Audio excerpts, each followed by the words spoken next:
Okay. Greetings and thank you all for coming tonight. Dorothy and I have been coming to Merida for 15, 20 years. I don't know, I guess we were first down here in the 90s. Yes, no, my Dorothy, pardon me. And we quickly recognized that this is a special city, and part of the specialness has to do with this Merida English Library, which we are members of, and we treasure it as much as you do, I think. It really is a unique resource for certainly the city of Merida, but perhaps all of the Yucatan. But I'd like to start with a little bit of personal information from all of you. As I said, I've been giving lectures for a number of decades and found that there's always somebody in the audience who knows more about the topic I'm speaking about than I do. And I think I've already found a couple of those people here already. But I hope you'll feel free to contribute your insights and contradictions if that's necessary to our subject tonight. How many of you have been to Mexico many times before? How many have been here more than 5 times? Okay, that's what I expected. How many of you have been to Guatemala multiple times? More than 5 times in Guatemala? Many times? All right. We're going to be talking tonight about both of those places because I hope to contribute to your insights into the history of Mexico and, in fact, all of Mesoamerica. So, are there any people who feel comfortable in speaking Spanish here who consider yourself fluent? You guys, no, nobody? Okay, some do, which is terrific because my Spanish grammar is so bad that I say hablo inglés usando palabras castellano. It's not very good, but I think we can get by it. So let me ask one final question for the moment. How many of you are familiar with the word lienzo? A couple of lienzo, and what is the meaning that you're familiar with? A canvas. Same thing, canvas? I'm sorry? It can also mean linen. It also can mean linen, yes, or it can mean a heavy canvas. Are those of you who know lienzo, are you painters by any chance? And by canvas, it doesn't mean the cloth canvas, it means the frame canvas, tablero, right? That kind of canvas. It turns out that it is a homonym, and that there are different meanings in Mexico, at least, or certainly in parts of Mexico. Lienzo can mean this arena where the charras and charros do their performance. But tonight I'm going to talk about obviously a new to many people, different meaning of the word lienzo. This is the cover of a book called The Memorial de Lienzaderos. It's from Oaxaca, and the thing about this kind of lienzo is that it is part of a tradition that goes back at least to the 14th century in central Mexico, that is Puebla and Oaxaca. I'm not familiar with it coming up farther south, but we know in those 2 areas. And what lienzos are a woven cotton cloth roughly the size of a backstrap loom and maybe a meter and a half long. And they were drawn by people in local communities of various size. It might be a hamlet of 10 or 12 families. It might be a larger community of 5,000 or 6,000 people in some cases. And what they did with those was that they drew on these lienzos important geographic aspects of their community. They would show the rivers, they would show the mountains, they would show in some cases structures, as we obviously see here. Now this one comes from the 1600s, but the principle is the same. The lienzo that I'm going to talk about tonight is Lienzo de Quauhquechollan. And it is unique because it's unique because of its size and because of the stories that it tells. So the topics that I'm going to cover today are going to be definitions and the role of lienzos in Mexican pre-contact cultures extending up until today.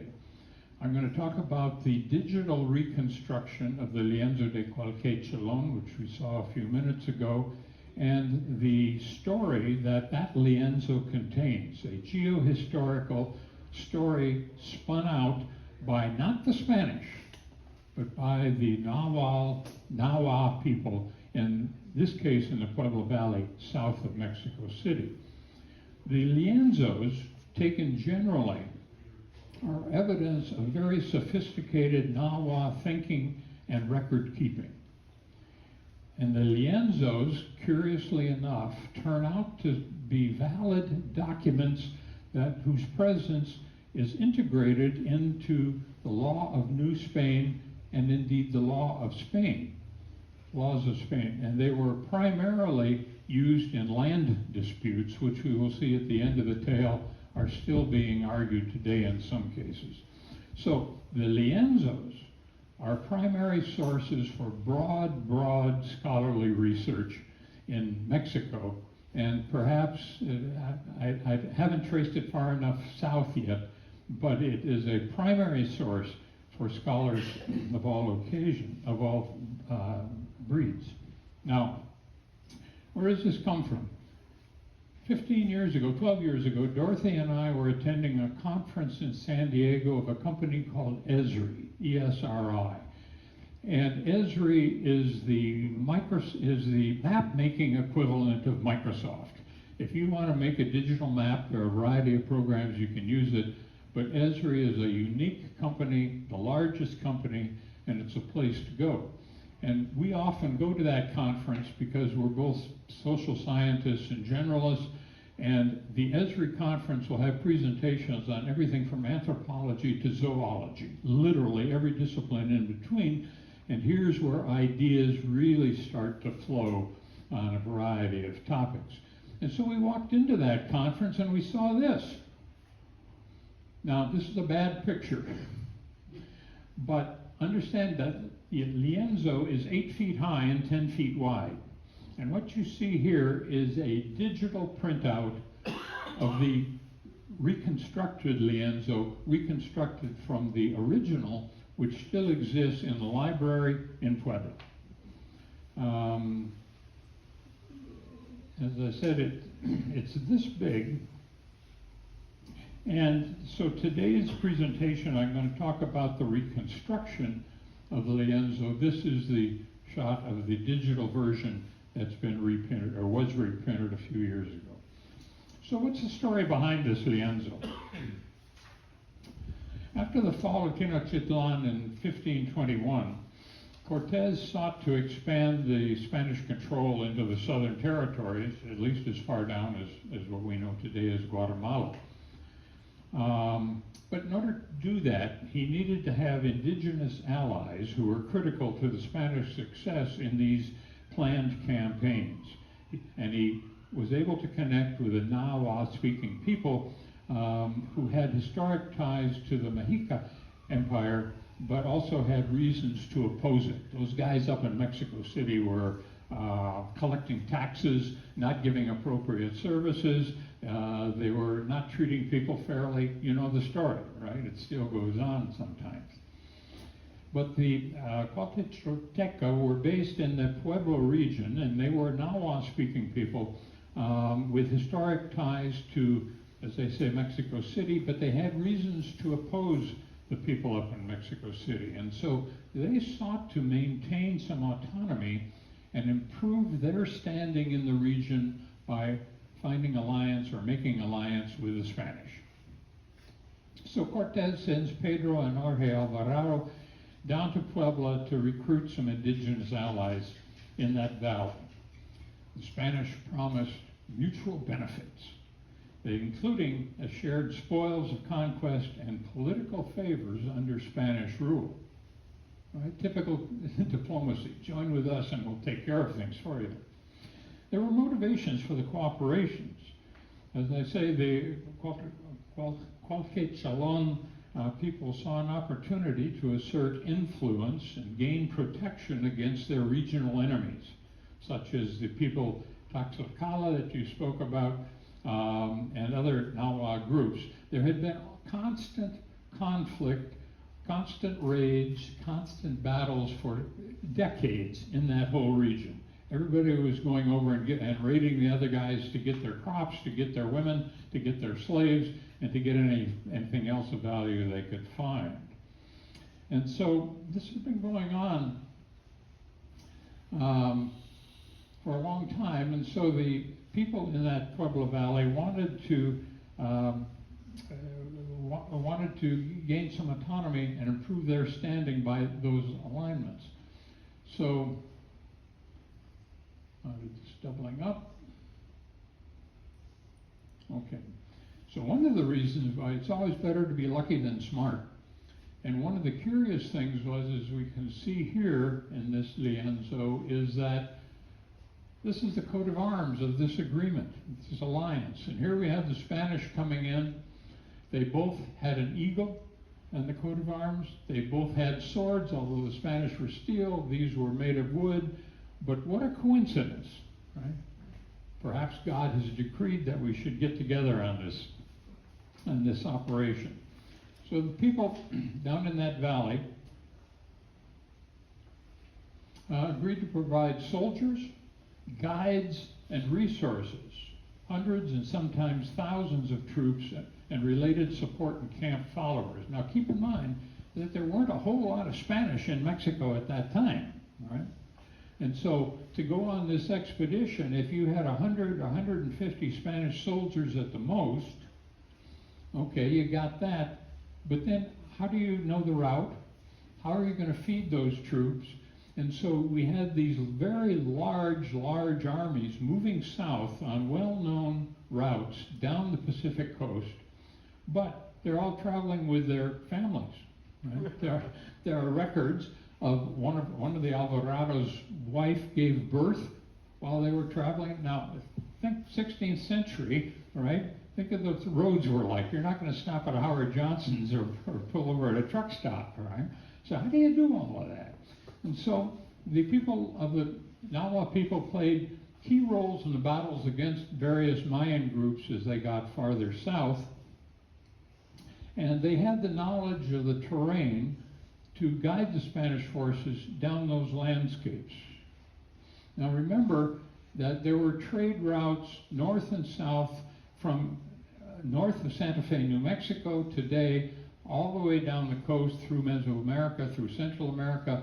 And Dorothy and I have seen pottery in museums in Santiago, Chile, that I would swear comes from southern New Mexico. The designs are the same. So with trade routes, moving commerce and moving goods up and down, something else moves. Ideas, philosophies, cultures, degrees of ethics or not. And so this was the route that we will see from the map that Cortez and the guys took from roughly Puebla down here to what we know today as Antigua Guatemala, Lecatitlan.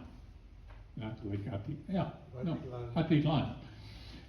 So if you want to drive it today, it's going to take you a couple of days, but we know this route because, and those of us who've been to Guatemala have the pleasure of knowing cities like Quetzaltenango, Chichicastenango. What fun words to say in the language. But there were cities there then as there are cities there now.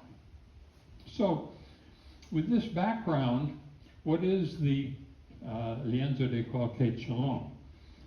It consists of 15 pieces of cloth of various size. These are all woven cloths. Some of them you can see are approximately the same size, 9, 10, 11, and so forth. But they're all stitched together, which, again, I don't know of any other examples of this piecing together. Usually the ones that I know of in Oaxaca are one-piece cloths, but there they are. And there are varying sizes. The bottom pieces, as we can see along here, are borders on two sides which are indicating water. This is a standard in elaborate lienzos. It's probably the Pacific Ocean, but what we don't know is that were these painted by different artists, or was there a specialist artist who said, yeah, I'm a water guy? Somebody else who said, well, I'm a river guy. Somebody else said, well, I'm a battle guy, a warrior guy. We don't know. But what we do know is that all of these were done, and the Spanish had nothing to do with it, with the design, with the painting. This all comes out of a Nahuatl tradition, again in central Mexico. So before the Lienzo, this picture is from about 25 years ago. And you can see how muddled it is and deteriorated it is. It's 500 years old. We didn't have climate-controlled storage in museums in those days. And so, what happened? How do we get from this to that image which we have on the wall here, or that I just showed? We get there because of scholarly progress, stepping up. In 2004, a new superb book came out, was published, called Conquered Conquistadors. Wait a minute, the story is supposed to go the other way. Right? The Spanish were to be the conquerors. Well, maybe not, and maybe not completely. This book came out by a wonderful, then young Dutch scholar, Florentine Asselberg. And when this book came out, let's say in 2004, here is one of the few copies. You can still buy them on Amazon. A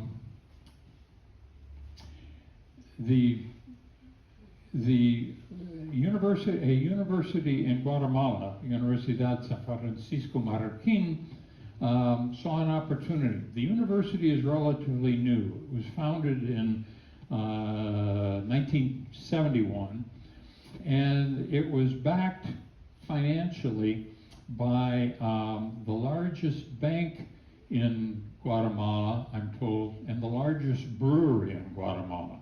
So if you want to support scholarship, go to Guatemala and drink beer. But the university leadership, from this book, both the administration and the scholarly community, recognized an opportunity for these new and up-and-coming guys. They recognized that the Lienzo is about Guatemala. Much of it is about Guatemala. And as I say, the title alone reflects a largely different interpretation of the Spanish presence in Latin America. Maybe what we've known as the monodirectional tale of a bunch of European guys with metal armor, gunpowder, and steel swords conquering these so-called ignorant savages, millions of square kilometers of new continents. Maybe we should change our view, and the university saw an opportunity. Yes, the Lienzo was pretty neglected. It was beat up. Some of the parts were better than others, but still interpretation of all the old images would require a keen eye, a very close keen eye, and maybe a good dose of creative interpretation. Oh, that looks to me sort of like X, Y, or Z. But then we have this. We have today's digital version, something to be seen in close detail on a computer screen, or a large digital file that can be printed out in the Lienzo's original size. Remember, 8 feet, right, roughly about there, and 10 feet over. Pretty big. So how did we get from that tattered 500-year-old original to this rich imagery?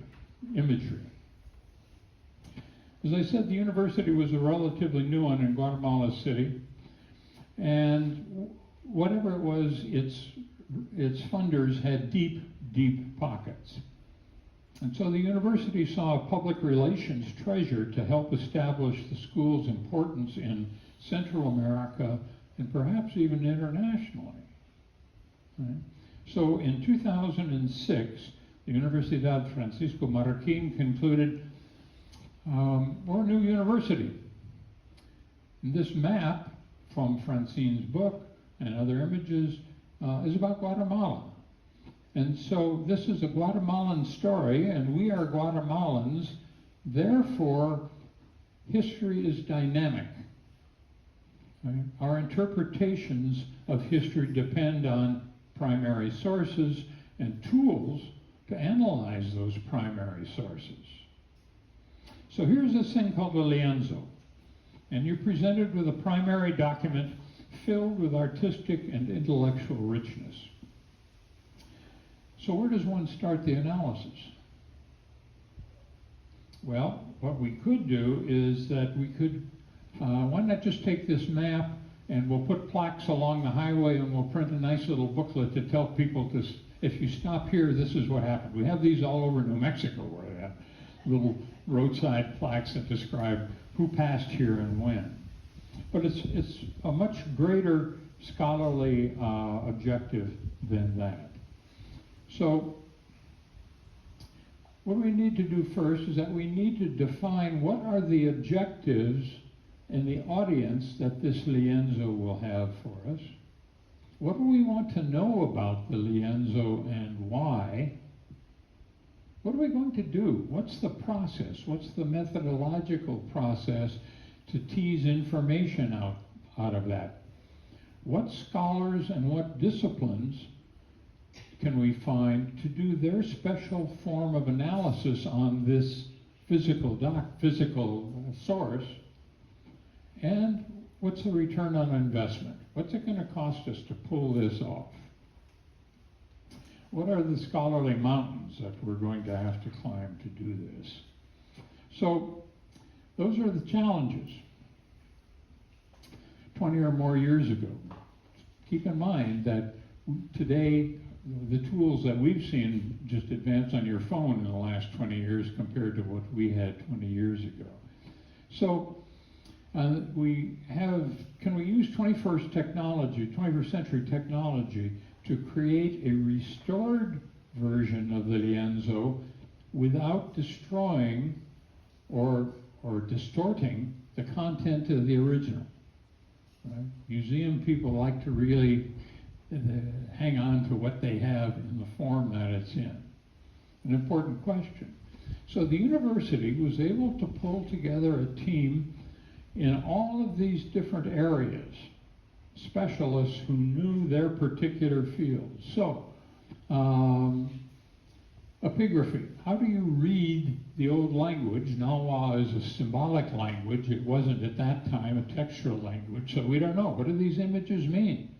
They all look sort of alike, but there might be subtle differences. How do we tease meaning out of that? What are the plants that they're referring to, which will tell us something about the route that they encountered, if you know what the plants are grown there. We need some graphic designers. We need to understand the lighting. We need to know, hello, Scott, okay. We need storytellers who are familiar with the pre-contact history and the oral history of the tribes in this period. And then we need people who can look at the threads in the cotton fabric, who can look at the colors that were used to paint it. Where did those colors come from and who made them? Is it traditional only in this lienzo, or is it something that's found in a broader definition of lienzos? And then we need to come together with some people who can do animation and who can write scripts to tell the story of this entire lienzo. So what happens? They were able to pull off the digital version of this multimedia extravaganza in 9 months. Think back 20 years ago, computer skills that were around then. So at this point, Esri steps in again and provides programmers, which we'll see their work in a minute, and also put up the money to take this huge digital file so you can get some idea of the scale. Here is that coat of arms that we were looking at before. So you'd have to print this out on many different goes to make the print, but to make it work and put it together. So in addition to the printed version, Esri helped fund some programming. Let's see if I can get this going.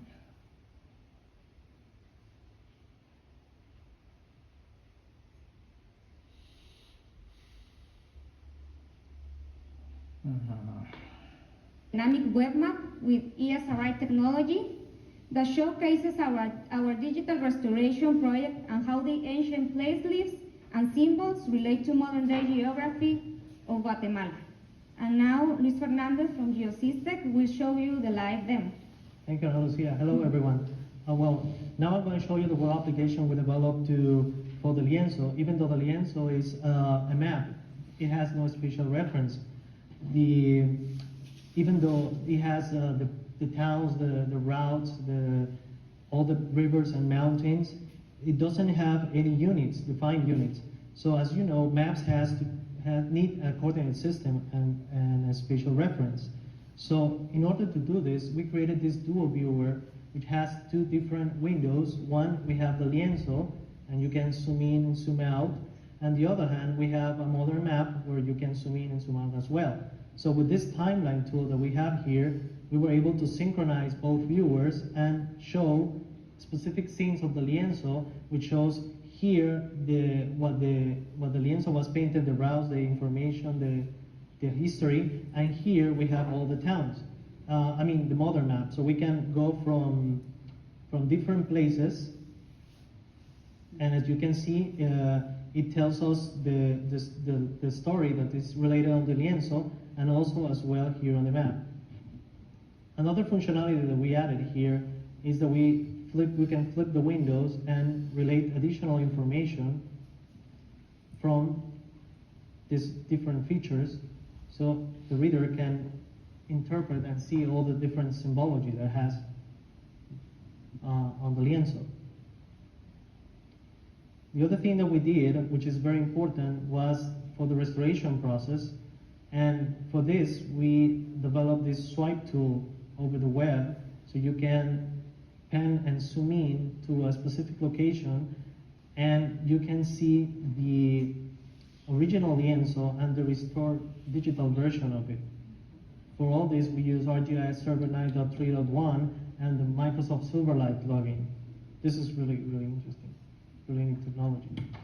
Well, just be sure to stop by tomorrow. We're going to have a presentation at 10:15 at room 30C, where you can get more of this.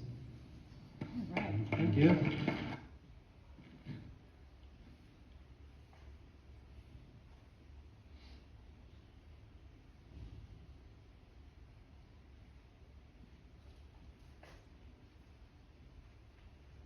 Come on.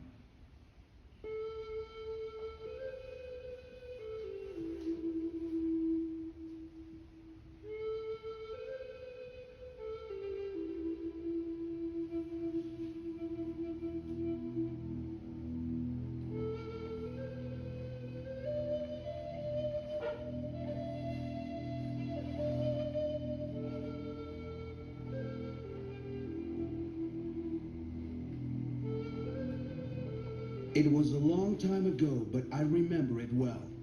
We could see them in the distance. We watched from our lookout above the white stone ramparts as a new wave of Spanish soldiers arrived in our land of Quauhquechollan. They entered through the two walls surrounding our city and crossed the Hummingbird River, which we call Huitzilac.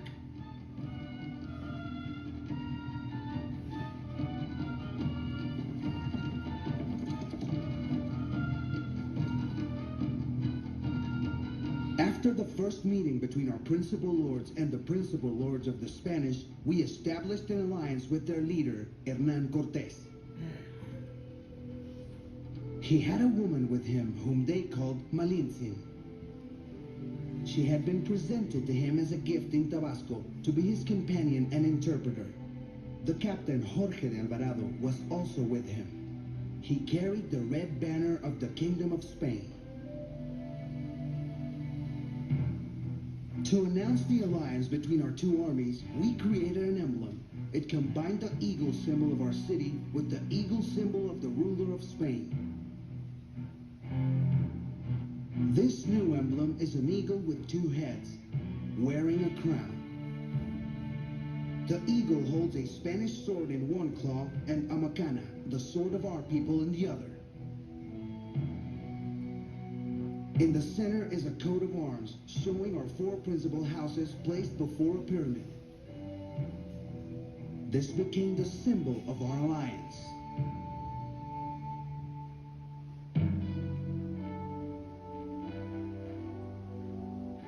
Our lords received the Spaniards with an embrace. We gave them gold, precious stones, and jewels.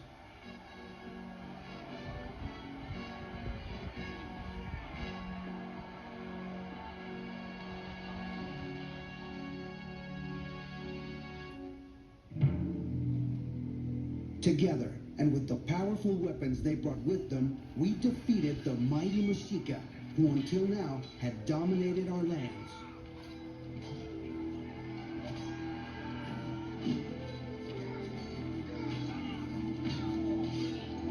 This is how we finally freed ourselves from Mexica oppression, and this is why we agreed to pay tribute to the Spaniards.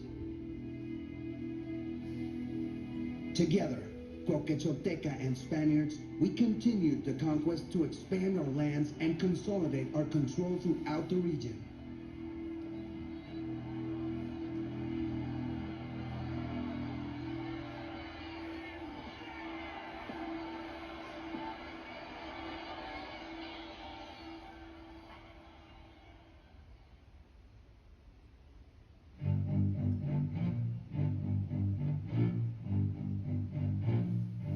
During the first months of the Spanish year 1527, we valiantly set out for the lands to the south, led by our four principal lords and the Spanish captain Jorge de Alvarado.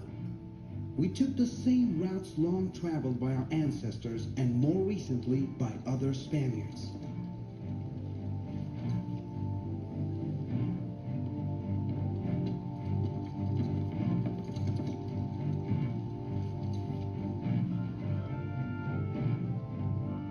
Along the way, we passed through Tlapanalan, Acatlan, Atzintzintitlan, Coyoacán, Nacochtlan, Epatlan, Teopantlan, Huehuetlan, and Tepapayecan. In all of these beautiful places, the local inhabitants put up little resistance because 3 years earlier, another Spanish captain had defeated them in battle. This was Pedro de Alvarado, Jorge's brother. Although he had abandoned the conquest of these lands, the memory of defeat helped us, and we easily put down the few uprisings we came across.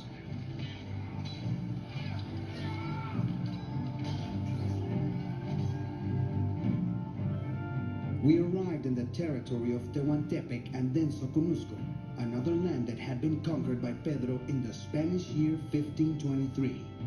Here we decided to send spies ahead into Quiché territory to gather information and alert us to the dangers we would soon face.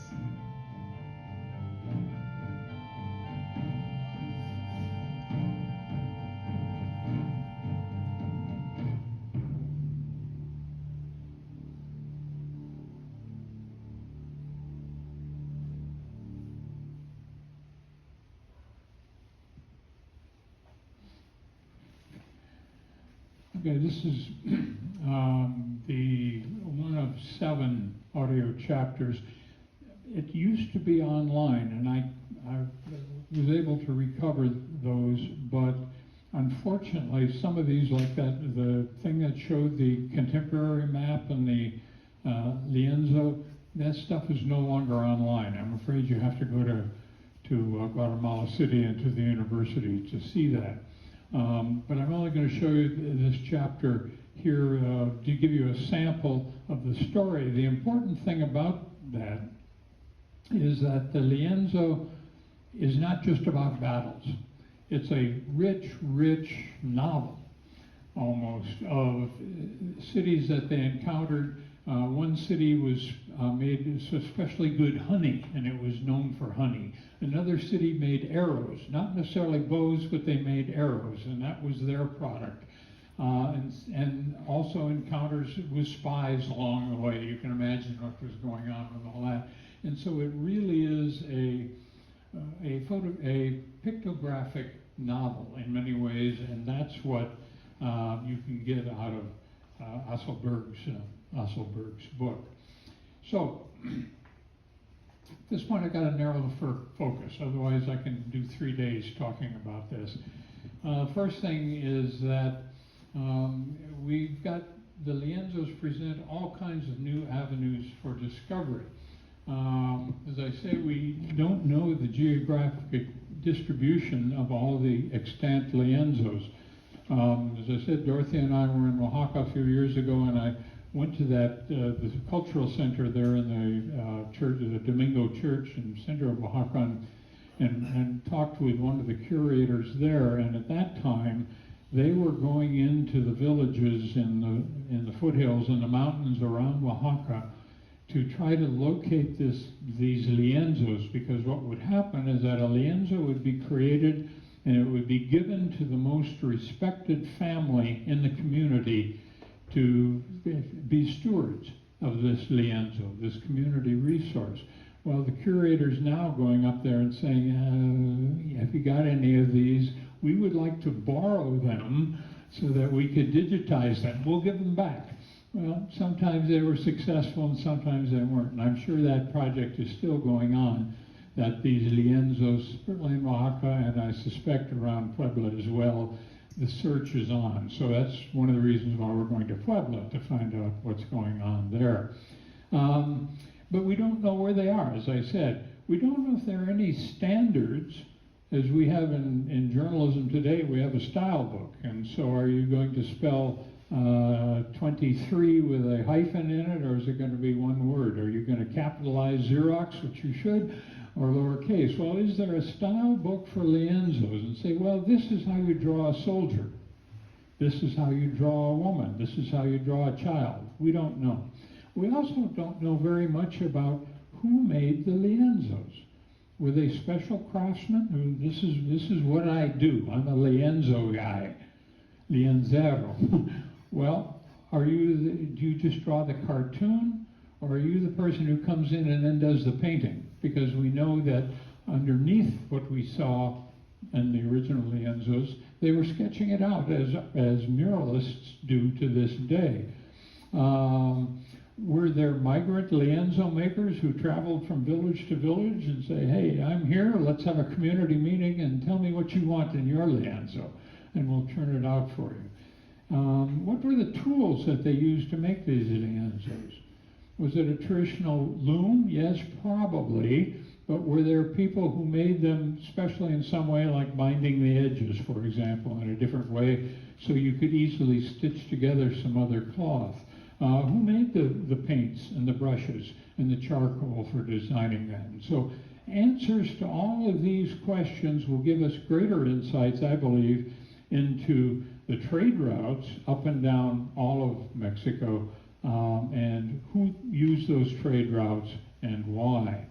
So I'm going to narrow the focus even a little bit more and talk about lienzos and codices, because they overlap in many ways. They were used for many of the same things. It's my belief that the big lienzo that we saw was a propaganda prop for the leaders of the Nahuatl community. You roll into town, you roll out this lienzo in town square, and you say, this is how good we were. Come and see. It was a PowerPoint that they had for those communities traveling around. Well, who did that? Who made that, who rode that circuit to visit those churches? We don't know. But also lienzos, like codices, were used not just to tell a story, but also as record keeping. So sometimes the medium of a lienzo was used for religious purposes, used by priests, but if so, what was their objective? We know that many of the stained glass windows that we've seen in cathedrals all over the world are there to tell a story to illiterate people. Well, maybe we had the same thing going on with the lienzos. They were used for governance, to record laws, to keep records, keep land records, taxes, ownership, licenses, censuses, budgets, etc., for the leaders, even job descriptions of sometimes. They were used in business as a way to maintain an inventory, to have land and property transfers, record keeping, etc., etc., and they recorded the community's stories. So we saw, or we will see in a minute, a lienzo printed in 1560 that covers the oral history of the community going back to the 13th century. But were the lienzos used especially to capture and maintain origin myths of people? Every culture seems to have an origin myth. So what was theirs? Did they record significant events, not only battles, but other events that came up in the community? Genealogies, customs, calendar events, even burials. And so all of these subtopics, along with those of the previous slides, they offer rich opportunities for scholarship. And so if you have any young scholar in your family, 20 years old, looking around for a topic to pursue, hie to Mexico and get into the lienzos. It's just unbelievably rich for scholarship. This, for example, and so now by the Spanish, probably missionaries, priests, early on started translating the symbology of the Nahua language into text.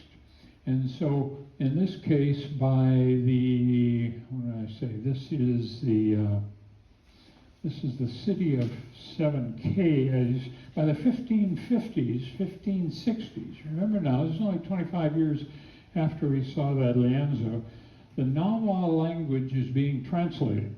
And importantly, the lienzos and codices were recognized as legitimate documents, valid documents that had standing in the courts in New Spain and Spain itself. The story goes that the Spanish courts were open, the native people started watching these courts, and they'd see that the Spanish always showed up with documents. So we said, hey, wait a minute, we've got documents. And they started introducing lienzos and saying, see, this shows the land at that time. And the Spanish accepted that. And so, as I say, the language was being translated. It's a little, practically impossible to read if I can get it here.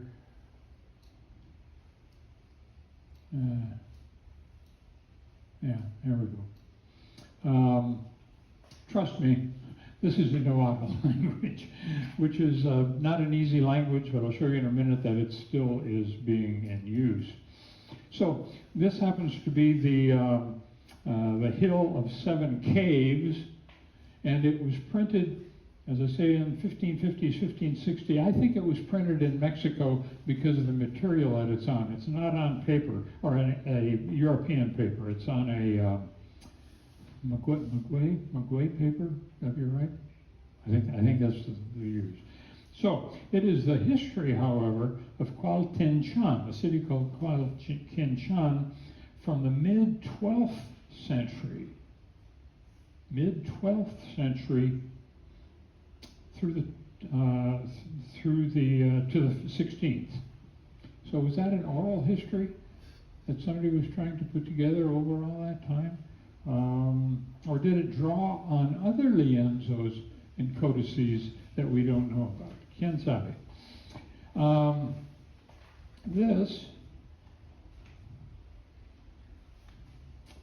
This is a land map, a Nahuatl map on maguey paper again, documenting the architectural or the agricultural holdings in the Valley of Mexico. It lays out fields, probably fields of bulrush or maize, under the colonial jurisdiction of Tenochtitlan. But as we can see, it's another topic of record keeping. I suspect because of the regularity of the size of these plots, they're not the actual dimensions. They're just laying out who owns what in this area. We'll see in a minute, though, that it does become more sophisticated in measurement, because in this case, I mentioned that lienzos were used for genealogies. This happens to come from a codex called Vergara, and this is a family, and if we take note come on, of this guy. So what we have here are a husband and wife over here and their children. And so they've got one, it looks like this is probably a female, male, and wait a minute, what do we got here? Well, we've got another child that comes from the wife. So she had, he came into this union with a child. We don't know the story behind that, but there is a story there related to this family and its genealogy. And in this case, we have some fields being laid out. Again, these are a little more exacting in their dimensions, and they can be interpreted as to up in the top, what are the dimensions of the field, and then in this case, it has to do, I think, with the crops that were harvested from the field. So this kind of stuff, again, becomes government records. It's your city, your county tax assessor who's laying it out and saying, what is this property being used for? And how successful was it? This is another case where we've got these markings that are probably the dimensions of the field, and here again the crops that I said were involved in it. Now, this is 500 years old stuff, right? What do we know about it? Well, it turns out that about 12 years ago, some scholars at the University of Wisconsin at Whitewater were able to find enough lienzos and codices where they could pinpoint the area of the fields in a suburb of Mexico City, right? Santo Tomas. And we think, well, you know, those Indians, they didn't invent the arch, they didn't invent the wheel, what the hell did they do? Well, they had a very sophisticated set of mathematics that these scholars were able to find. They found a total of literally ground truthing, walking on the sites and finding the landmarks. They found 136 of them that they could measure to varying degrees. And here is, they have a percentage of discrepancy where they were able to, using theodolites, actually measure the fields, and then going back and interpreting the lienzos, say what was the size of the field and what it could be. So out of those 136, they were able to find 35 that essentially had 0 to 1 degrees off in their percentages. Now, keep in mind, maybe the fields were flat, but if you've been to Mexico City and up on the suburbs, you get like this. And so now you're talking about some pretty sophisticated mathematics to get this job done. So this is another example of somebody from another discipline, right? Mathematics, coming in and walking around the suburbs of Mexico City and saying, well, where's that corner post for this field? I find this stuff fascinating, obviously. Okay, I'm going to jump way ahead now in the interest of your time. What is clear is that the Nahuatl language and the Nahuatl people were not dominated. They were, I don't want to say, they were not the servants of the Spanish. That for hundreds of years there had to be this collaboration and governance in economics, in enterprise, in courts, etc. And that the Nahuatl language was fully integrated into, as I said, the court system and many other transactions. Then along comes somebody else, the Habsburgs. All right? Now, you know, we talk about how bad the Alvarado brothers were. They were bad characters. But the Europeans had their own view. They rolled into town and they said, wait a minute, we got to change things, right? So they come in, France had backed them to come in and take Spain, et cetera, et cetera. And so what happened? Well, they aggressively pursued the conversion. Can you imagine more a stronger effort of conversion than the Spanish did? But the Habsburgs wanted to make Christians out of all these people, and so they got all the missionaries going back to work again. The indigenous religions, which had been more than just tolerated, who had been respected by the Spanish and continued, their traditional practices, they were prohibited, and they were supposed to align with the Christian beliefs, the Catholic Church. In terms of language and education, Nahuatl had been used as a lingua franca in what we consider Mexico in the colonial administration. And there were many religious texts and instructional and institutional materials were produced in Nahuatl language. So over time, Spanish became increasingly dominant. Although those of you who've been here in the Yucatan know that Mayan is still very much a living language in many ways. The same thing I think was true with Nahuatl. And so there were efforts to make this into really New Spain. So basically the Nahuatl language officially disappeared. When I say officially, unofficially it is still a living language. I encountered an article in the New York Review of Books a few months ago that was on linguistics in New York City. They estimate that 60,000 Nahuatl speakers live in Queens, New York, right? Yale offered some summer courses in the Nahuatl language. And I've been told that your hip young kids in Mexico City will throw in some Nahuatl words just because they're hip. And the lienzos, what happened to lienzos or these historic documents?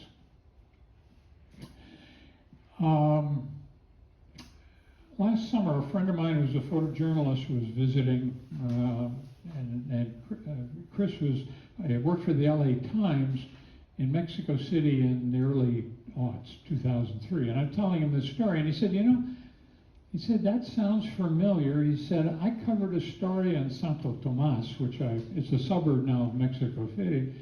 And he said there was a land battle, and this guy had a document. Now, this document doesn't come from a lienzo. It would be a better story if it did. But it is, in fact, an official document decreeing the land for this community in a suburb, now suburb of Mexico City. The decree here is signed in 1545, but it may have been a little bit earlier than that. It had come out a little bit earlier than that. And so they were battling, the people in this town were battling for land rights. 500-year-old story. And here, Julian Arenas, he's a local guy, and he says, hey, I've got this document. We've got this document that gives us these rights. Now, as they say, it's not a lienzo. I wish it were. It would be a better story. Nevertheless, this does point out, I think, the fact that the culture of Mexico relies so deeply and so consistently on its historic culture, what it had before and it still has now. So anyway, the LA Times eventually, a few months later, ran Chris's story with this picture of Julian displaying his document. Okay, so what did we learn? I think that the study of the lienzos, as I said, brings us new perspectives to the history of Mexico. That it wasn't just a bunch of European guys who wrote in, and they wrote the history afterwards, but no, my friends, there was a history that was being written while they were here, and it continued to be written, and I think we need to respect and appreciate that very much. We found that there are many new possibilities now using contemporary technology with these new primary documents to understand and analyze the primary sources, these new primary sources, and that these new documents and new technologies can drive new opportunities for interdisciplinary research, which we need to get into today. So there are many areas for opportunities for research, as I mentioned, and any one of you can have at them with my blessing. So I want to thank a variety of people who have helped me with this. I say I'm almost going to make it on time, and I certainly want to thank you for your attendance and patience. And if you have any questions, Scott, do we have the handouts? Yep. Yeah. If anybody's interested, we have a sheet of handouts of resources that you can use to investigate this further.